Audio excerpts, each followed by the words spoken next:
Hello दोस्तों, welcome back to my channel. तो कैसे हैं आप लोग? उम्मीद करते हैं ठीक होंगे। हमने पिछले वीडियो में बहुत सारे वीडियो बना दिए हैं, जैसे आईवी फ्लूइड के बारे में, वाइटल साइन के बारे में, बीपी कैसे लेना है।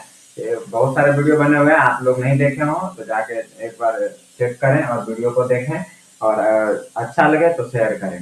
आज हम लोग पढ़ने वाले हैं बहुत ही महत्वपूर्ण टॉपिक, सेप्सिस के बारे में। सेप्सिस क्या होता है और सेप्सिस के ईयरली साइन क्या क्या है, काउज क्या क्या है, इसमें यही पढ़ेंगे हम लोग। इसमें क्या होता है, अगर किसी पेशेंट को मान लिया हम लोग देख रहे हैं कि वो सिंपल इन्फेक्शन से ग्रसित है, कुछ ही घंटा में उसका हालत क्रिटिकल हो गया, बीपी लो हो गया, या तो पेशेंट कंफ्यूजन में चला गया, तो समझ जाइए नॉर्मल नहीं है, ये हो सकता है सेप्सिस। तो सबसे पहले हम लोग टाइम वेस्ट ना करते हुए सेप्सिस के बारे में जानेंगे, ठीक है। सेप्सिस क्या है? सेप्सिस एक लाइफ थ्रेटनिंग कंडीशन है जिसमें इन्फेक्शन पूरे शरीर में फैलकर ऑर्गन को डैमेज करने लगता है। सेप्सिस एक नॉर्मल कंडीशन नहीं है, यह एक लाइफ थ्रेटनिंग कंडीशन है। इसमें कभी भी पेशेंट की जान जा सकती है। और यही इसमें है क्या, और इसमें क्या होता है कि इन्फेक्शन पूरे शरीर में फैल जाता है। इसे आसान भाषा में समझने के लिए हम लोग लिखा है, इन्फेक्शन इन्फेक्शन ब्लड में फैलता है। सबसे पहले कहा जाता है ब्लड में। बॉडी हमारा है जो ओवर रिएक्ट करता है, और जब ओवर रिएक्ट करता है तो डब्ल्यूबीसी वगैरह सब बढ़ जाता है, ऑर्गन फेल होने लगता है। यही सेप्सिस है, ठीक है। अब सेप्सिस की काउज की बात करें तो पहला काउज है निमोनिया। निमोनिया में भी पेशेंट सेप्सिस में चला जाता है कभी कभी। UTI, urinary tract infection, round infection, मान ली किसी को एक छोटा सा घाव है, लेकिन उसके वजह से इतना डब्ल्यूबीसी बढ़ गया, इन्फेक्शन इतना हो गया कि पेशेंट सेप्सिस में चला गया, उसका बीपी लो हो गया, ऑर्गन डैमेज होने लगा, किडनी खराब हो गया। मुख्य रूप से इसमें वाइटल ऑर्गन जब डैमेज होते हैं तो पेशेंट को ज्यादा दिक्कत हो जाता है। वाइटल ऑर्गन क्या क्या है जाने हम लोग का, ब्रेन, हार्ट, लीवर, किडनी। देखेंगे एब्डोमिनल इन्फेक्शन। एब्डोमिनल इन्फेक्शन में बहुत सारे इन्फेक्शन हो सकते हैं, जैसे कि किसी के हाथ में छेद हो गया हो, या ऑब्स्ट्रक्शन हो गया हो, या एक्यूट पैनक्रेटाइटिस हो, या लीवर में एब्सेस हो। बहुत सारे कारण हो सकते हैं एब्डोमिनल इन्फेक्शन में, ठीक है। और फिर ईयरली साइन की बात करें तो पेशेंट को बहुत हाई फीवर रहेगा, और या तो एकदम फीवर लो हो जाएगा। लो फीवर या हाई फीवर रह सकता है। पेशेंट को ठंडा, बहुत ठंड के साथ बुखार आएगा, ये सब ईयरली साइन है।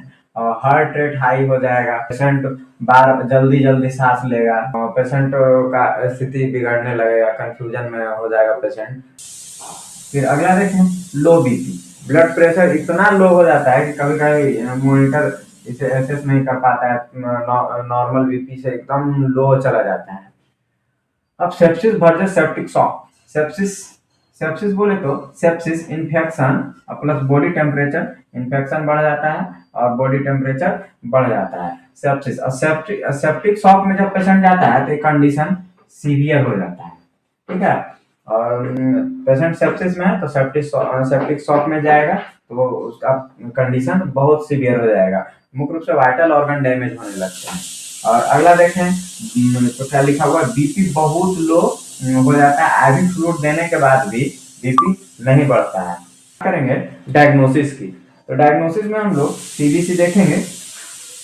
CBC blood culture, serum lactate और सीआरपी या प्रोकैल्सिटोनिन देखेंगे। इसमें सीबीसी में क्या होगा, डब्ल्यूबीसी बहुत हाई हो जाएगा, या कभी कभी डब्ल्यूबीसी बहुत लो हो जाता है। और ब्लड कल्चर, सीरम लैक्टेट, अगर इसका मतलब होता है कि सीरम लैक्टेट अगर बहुत ज्यादा बढ़ा हुआ हो तो टिश्यू डैमेज हो रहा होता है। मान ली किसी को वाउंड है तो वाउंड में टिश्यू डैमेज तो होगा ही।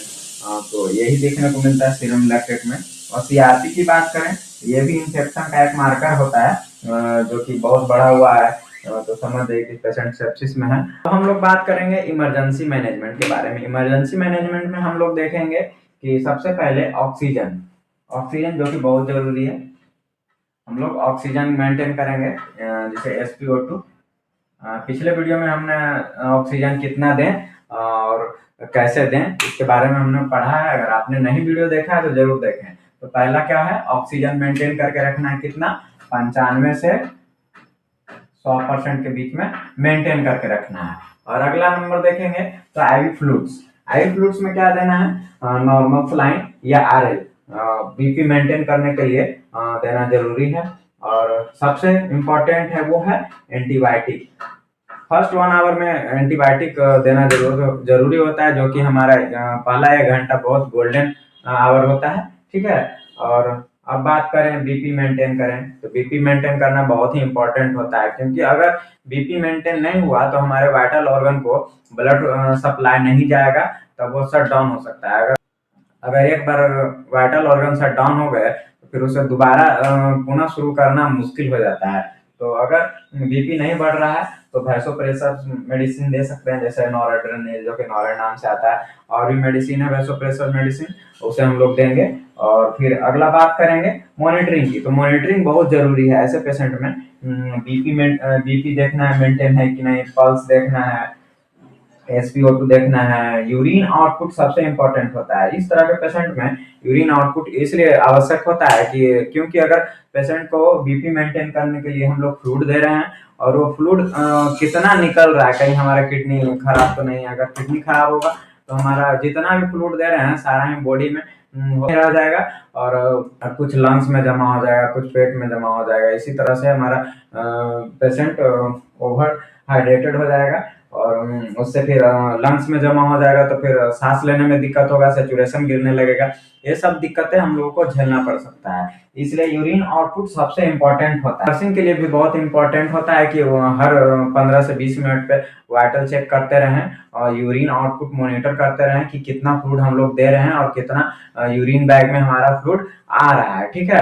और IV लाइन को मेंटेन करके रखना है। ऐसे पेशेंट में खास करके दोनों हाथ में कैनुला लगा के रखना चाहिए, और कम से कम 20 और या तो 18 नंबर का कैनुला जरूर लगा के रखना चाहिए, ठीक है।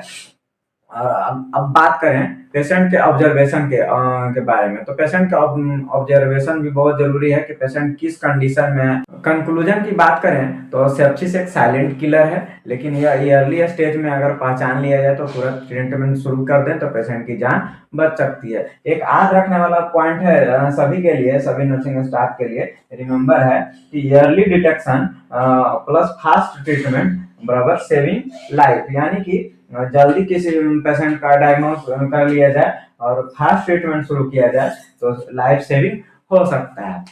अगर आपको ये वीडियो हेल्पफुल लगे तो लाइक शेयर और सब्सक्राइब जरूर करें, क्योंकि यहाँ आपको मिलती है रियल मेडिकल नॉलेज। इसी तरह का वीडियो हम आगे लाते रहेंगे। धन्यवाद।